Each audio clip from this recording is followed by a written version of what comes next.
Bienvenue à toi. Tu aimes les histoires flippantes, les creepypastas, un petit peu l'horreur? Viens, installe-toi avec moi auprès du feu. Par contre, prends un plaid, peut-être un cookie aussi, et viens découvrir une nouvelle histoire maléfique. Il y a fort longtemps, je ne me souviens plus la date exacte, de nombreux œufs de Pâques avaient été rappelés. Cette affaire avait fait grand bruit à travers le monde. Des œufs en chocolat avaient été retirés de la vente car elles contenaient des bactéries mangeuses de chair. De nombreux enfants, et quelques adultes, ont été envoyés aux urgences après avoir ingéré ces gourmandises. Malheureusement, il était souvent trop tard. Leurs organes transformés en soupe informe ne pouvaient plus être sauvés, et les personnes périssaient dans d'affreuses souffrances, le cerveau étant quant à lui épargné de cette liquéfaction. De cette année-là, Pâques a été proscrit. Cette fête païenne, pour laquelle des adultes avaient inventé un lapin géant et magique, déposant des bonbons et autres cadeaux pour les enfants, fut interdit sur la terre. Ma mère étant née bien après cette année noire, je fus également éduquée sans le concept des fêtes de Pâques. Vous vous demanderez sûrement comment je connais donc cela. C'est ma grand-mère, qui, elle, avait connu la joie des chasses aux œufs. Elle me parlait souvent de ses longues heures avec ses frères à retourner le jardin, ou la maison lorsque le temps était maussade. De cette impatience le matin même où elle dévalait l'escalier, le cœur battant, récupérant en vitesse son petit panier d'osier et ouvrant en grand la baie vitrée. À chaque fois que mon aïeul me parlait de ce moment, ses yeux s'illuminaient d'une flamme d'enthousiasme. Je la voyais sourire, puis rire comme une enfant. Je l'ai souvent jalousée de ne pas avoir connu ce jour si précieux à son cœur. Je l'ai souvent jalousée jusqu'à ce que... Il y a 3 ans de cela, nous avons entendu dans le ciel des tintements.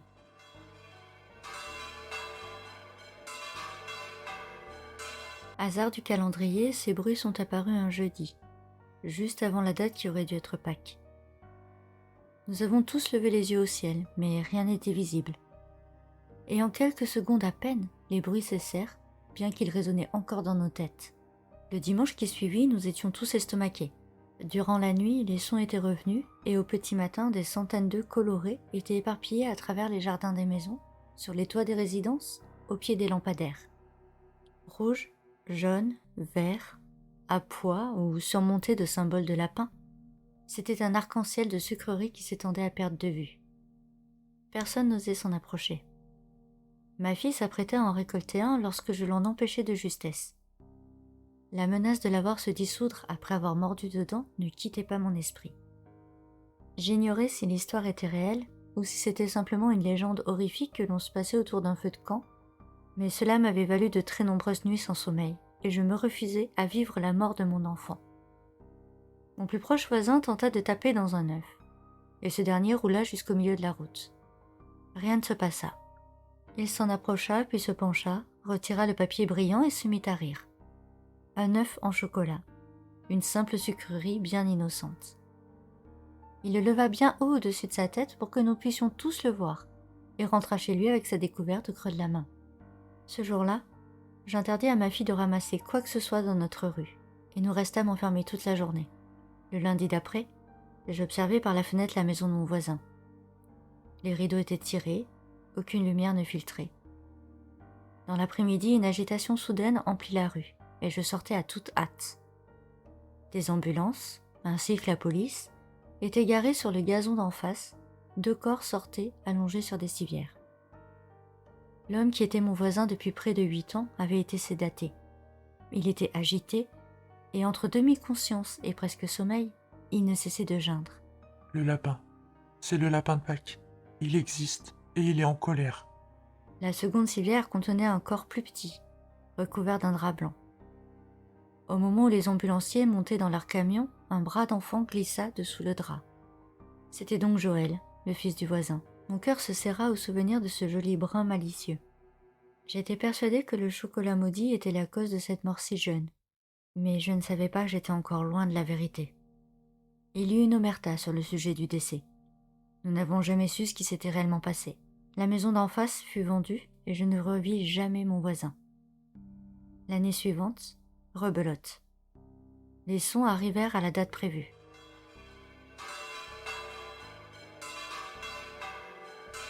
Et comme l'année précédente, elles repassèrent de nouveau avec son lot de friandises chocolatées.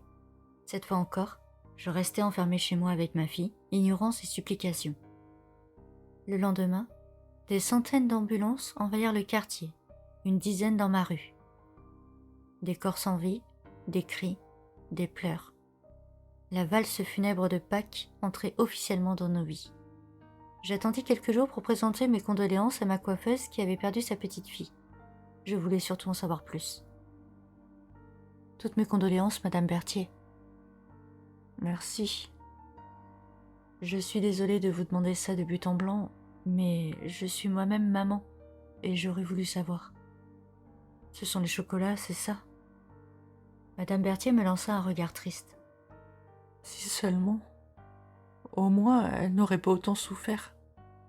Elle céda du mur derrière elle pour ne pas tomber au sol. Je voyais ses mains de vieille femme esquisser des gestes devant mes yeux, la forme de 2 grandes oreilles. C'est le lapin de Pâques. Il existe. Et il est en colère. Les mêmes mots, la même phrase que mon voisin l'année précédente. Je suis désolée, veuillez m'excuser, mais je ne comprends pas.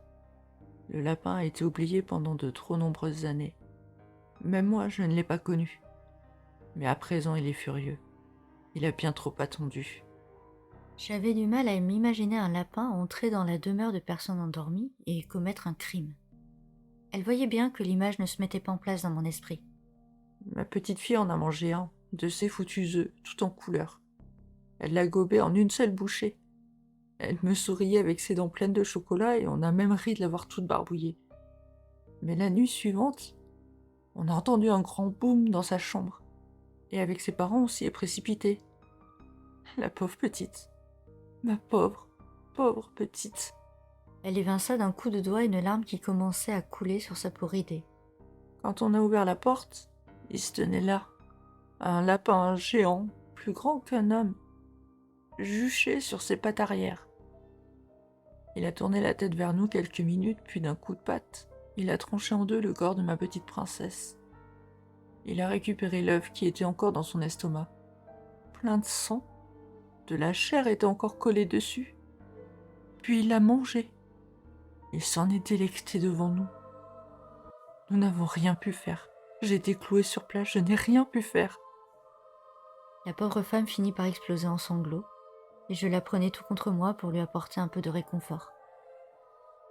Il nous a dit qu'on l'avait trop négligé, que nous avions oublié le véritable sens de Pâques bien avant l'histoire des chocolats interdits. Il nous a dit qu'en le chassant de nos vies, on avait aussi chassé le créateur de toutes choses. Dieu, tel qu'on le connaît, n'existe pas. C'est lui, Dieu. Il est ressuscité, et il vient nous punir de l'avoir abandonné. Elle passa des pleurs au rire de folle. Je la laissai chuter à terre et fis demi-tour à toutes jambes. Il est ressuscité, et il vient nous punir de l'avoir abandonné. Cette phrase résonnait dans mon cœur comme un avertissement. Ce soir-là, à la télévision, l'omerta fut levée. 7827 morts d'enfants, rien que dans notre région. Uniquement des jeunes ayant mangé les fameux œufs semés dans la nature. Un arrêté fut pris. Personne ne devait jamais plus consommer quoi que ce soit qui fût en rapport avec Pâques.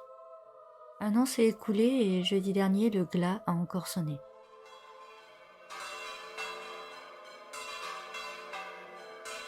Comme l'annonce d'une apocalypse, nous nous sommes tous cloîtrés chez nous. Pas âme qui vive dans les rues.